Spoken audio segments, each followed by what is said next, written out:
Directora General de Política Educativa, Mejores Prácticas y Cooperación,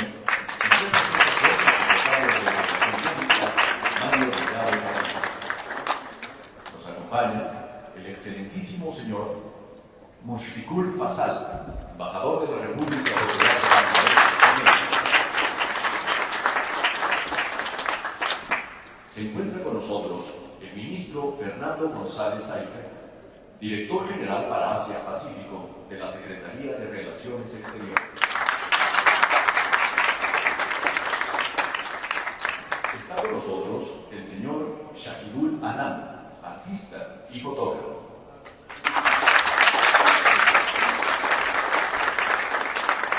Nos acompaña igualmente la maestra Gloria Angélica Falcón Martínez, directora del Colegio de Defensa Nacional de Bangladesh, así como a todos los que nos acompañan hoy en este importante evento. Tiene el uso de la palabra el excelentísimo señor Mushfiqul Fasal, embajador de la República Popular de Bangladesh en México. La siguiente intervención contará con traducción consecutiva al español. Adelante, por favor.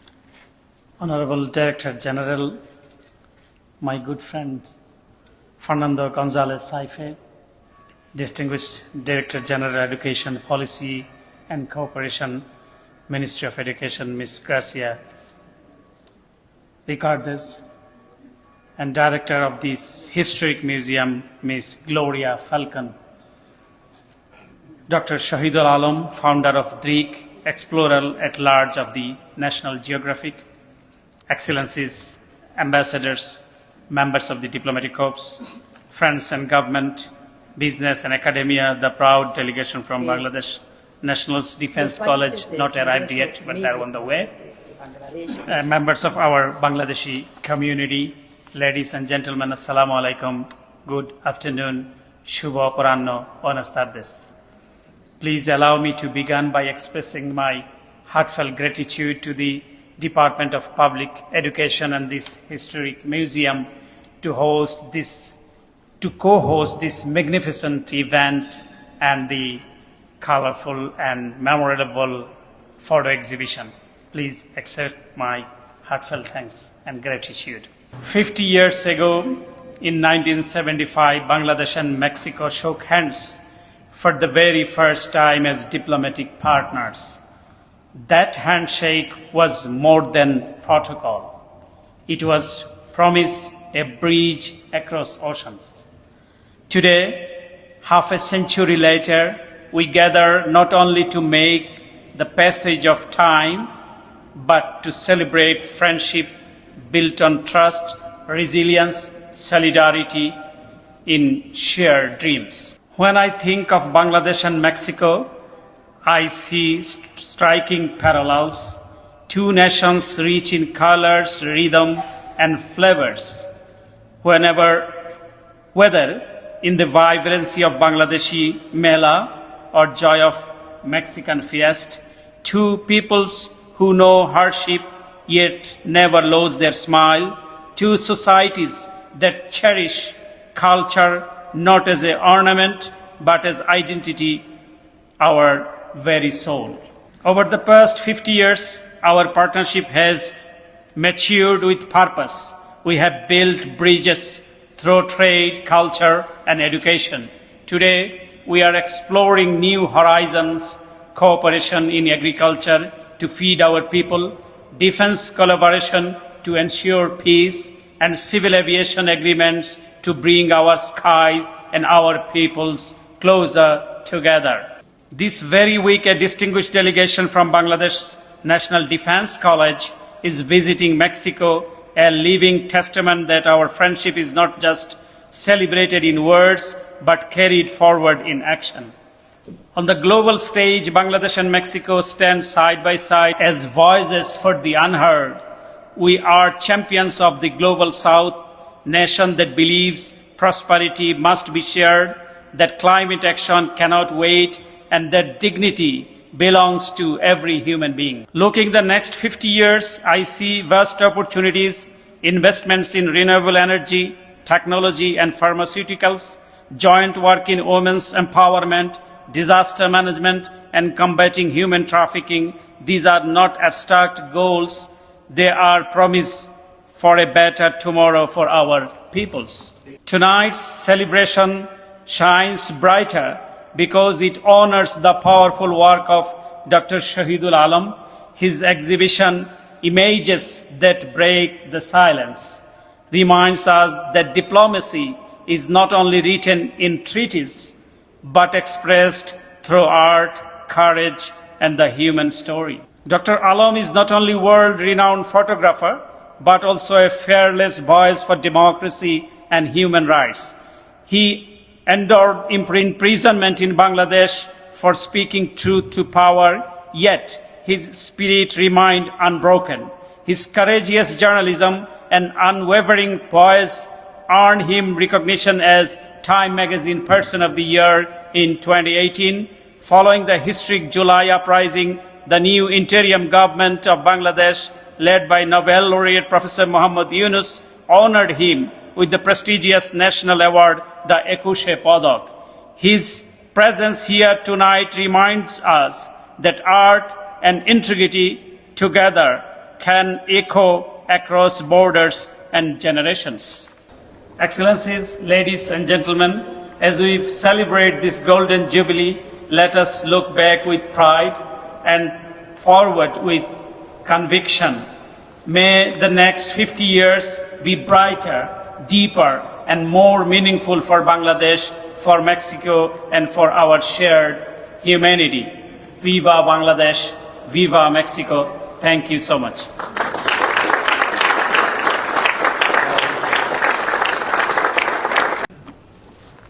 Muy buenas tardes a todos.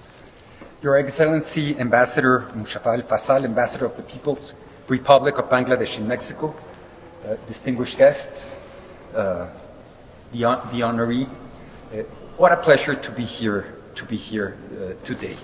And it's a pleasure for many different reasons.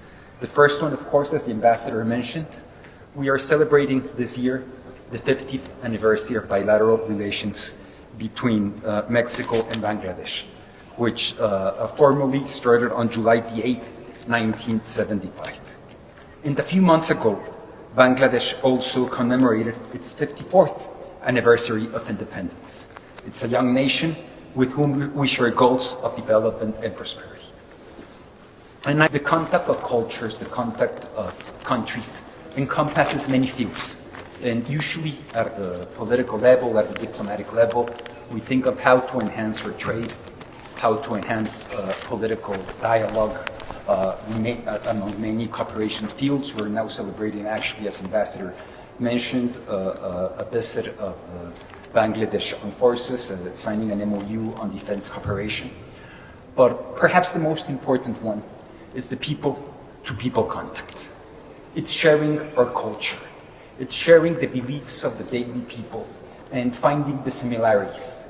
And by finding the similarities, even though we're countries that geographically we are very apart in terms of distance, we can find commonalities and we can find shared dreams and aspirations. And that's exactly what we have to do, to break the silence and express ourselves by feelings, by emotions, by cultures, by dreams that in this case are going to be portrayed in the camera. So I'm excited to see the photographers. Thank you for making the trip, and I hope that you find many things to remember when you're back in Bangladesh. La palabra ahora la maestra Graciela Báez Ricardes, directora general de Política Educativa, Mejores Prácticas y Cooperación de la Secretaría de Educación Pública. Adelante, directora. Muy buenas tardes a todas, a todos. A nombre del secretario Mario Delgado reciban un caluroso saludo. Que no les dé miedo todas las hojas que traigo aquí, que va a haber traducción simultánea, porque no vamos a tener tiempo para disfrutar de la exposición, ¿verdad? Welcome to everybody, Ambassador, to the artists also. Welcome to all the diplomatic people that are here with us. Ambassador, I am happy to see you here in this event. And thank you very much for everybody that is here this afternoon. Shahidul Alam, artista y fotógrafo, cuya intervención también contará con traducción consecutiva al español. Adelante.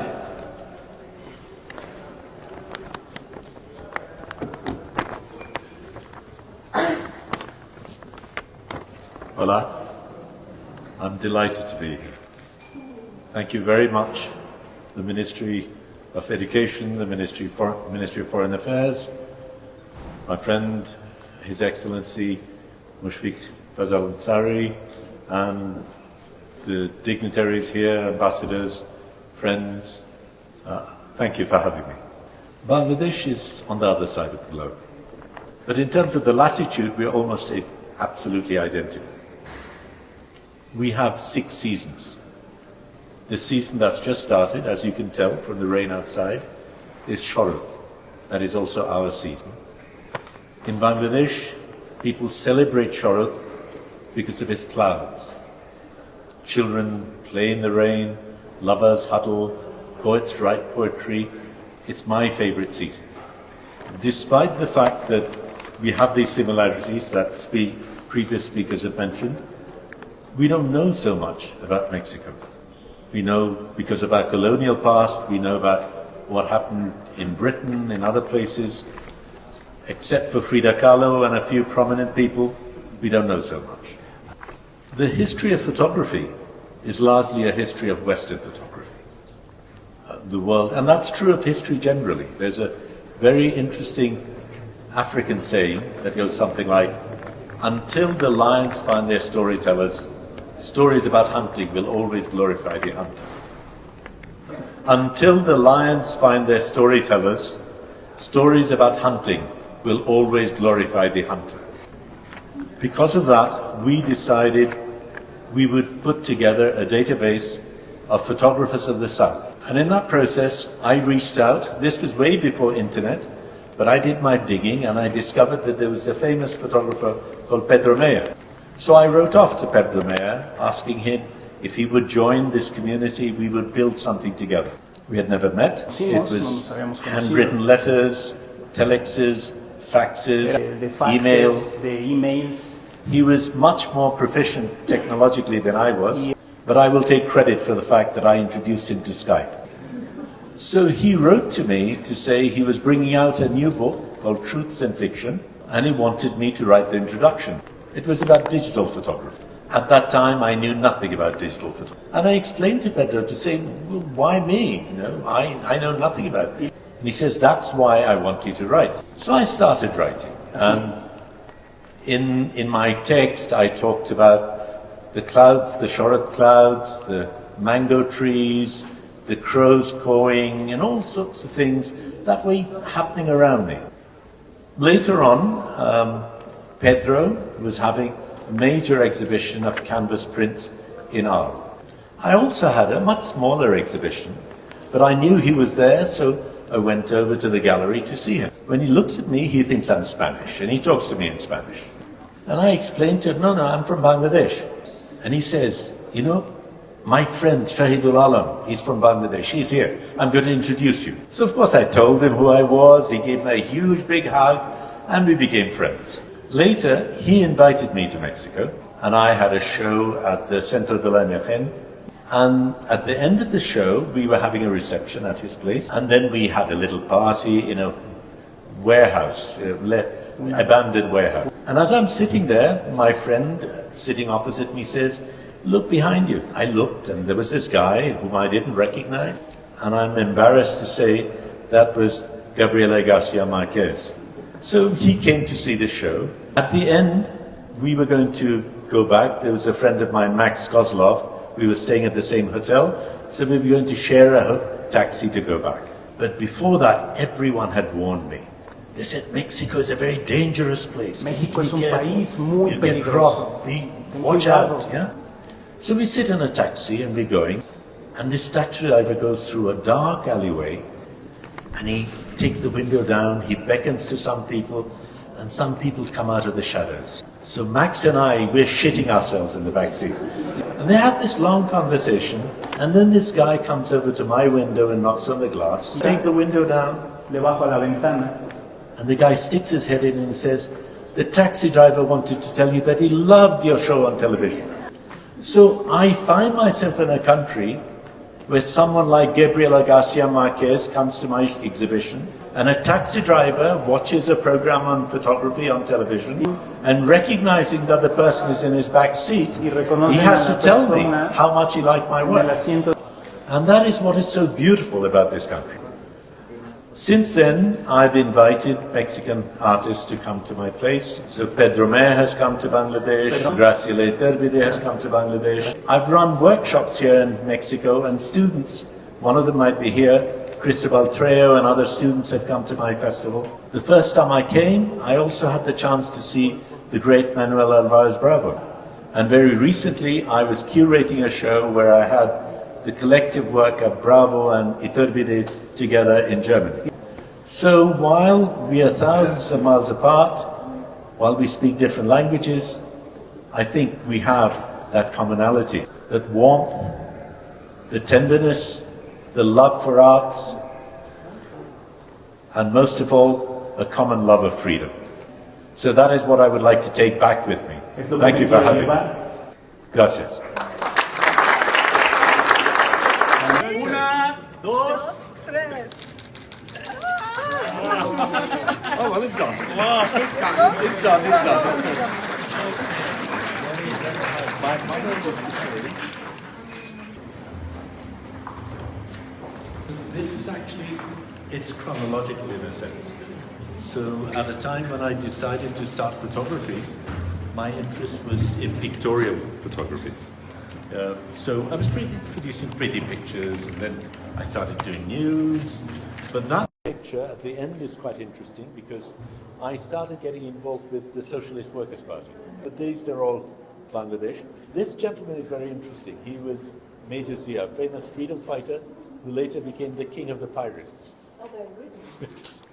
I started training women photographers. But also, again, I was looking at the gendered aspect of the media. The fact that the women are the objects and it's the men taking the pictures. So those are the things we were beginning to challenge. Part is the beginning of the work that I'm now doing, or have continued doing, called the struggle for democracy. So I left Bangladesh in '72 after it had been newly liberated, and I came back to find a general who was taken over.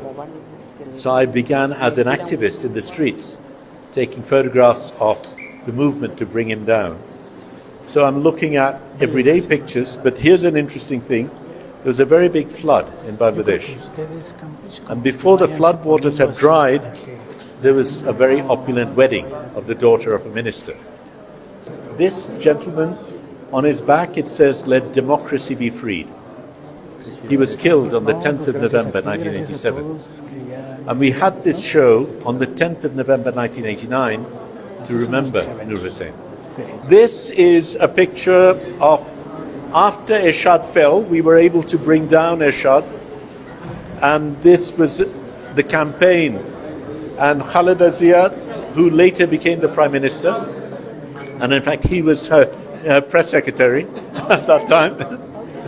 So she's on a campaign trail. This is all jubilant. This is the introduction of democracy in Bangladesh. This series is about workers.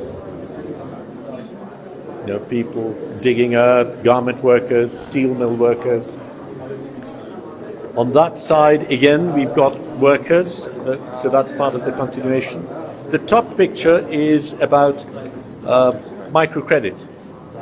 Yeah, you now know about Professor Yunus. That was, she had borrowed money to set up her own industry, and this is this shipbreaking industry. Ships go all the way across to be in their last journey, and they're dismantled in Bangladesh. This is a different story. This is part of a story. There's actually one picture which is separate, which is called Crossfire. It's about extrajudicial killings. So what I did was I photographed the events that took place. And the idea was to imagine what the dying person might have seen in their last moment. That's pictures of a very important case that took place where a woman was goaded into committing suicide. This is interesting. When I was jailed, of course, I wasn't allowed to take pictures. So when I came out, I told what had happened to my niece, who's an artist and an architect, and she sketched these based on my memory. Okay.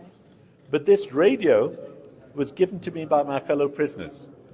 They said, "You're a journalist, how can you be without a radio?" So they made this radio inside the jail and gave it to me, and we smuggled it out. This set here is about the ongoing resistance. The students protesting about the Digital Security Act, which is about freedom of expression. This is where a blogger had been killed, the protests. And this one is about Shirin Abu Akleh, the journalist that Israel killed. So we've been involved in that as well. This is actually my partner. This is very interesting. This is taken on the 5th of August last